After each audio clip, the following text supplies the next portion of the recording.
Well, as we've shown you this last hour, President Trump is now at Walter Reed National Military Medical Center at the advice of his doctors, and he's expected to be there a few days after testing positive for COVID-19. Well, the president, like many Americans, is at risk for severe illness from the virus. At 74 years old, his age is just one factor that puts him at increased risk.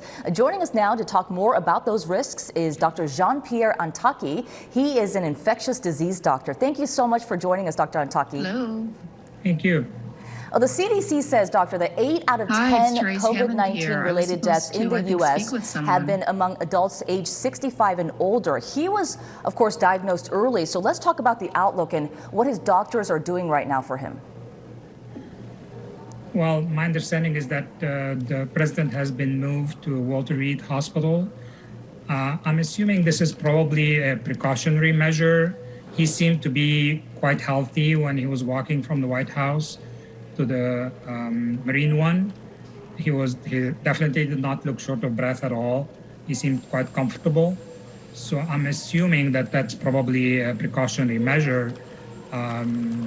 Maybe another possibility might be we've heard that his private physician has given him a medication that is a newer drug that is still investigational.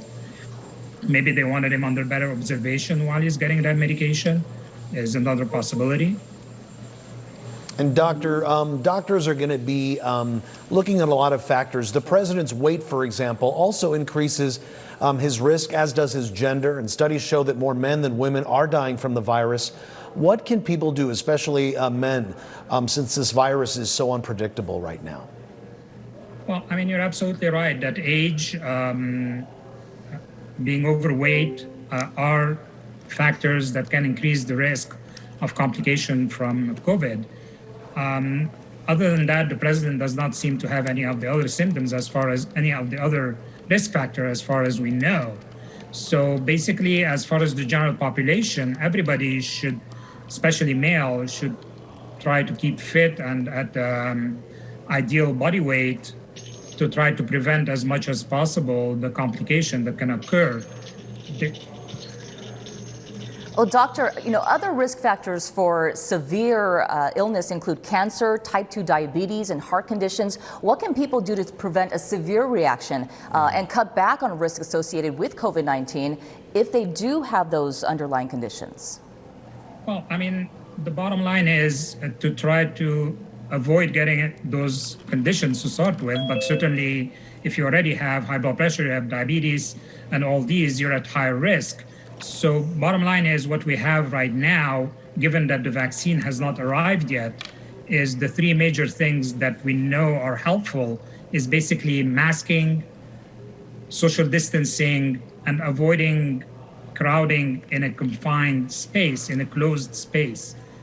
So these are the main 3 things that we know are the most important that would help any person avoid getting COVID-19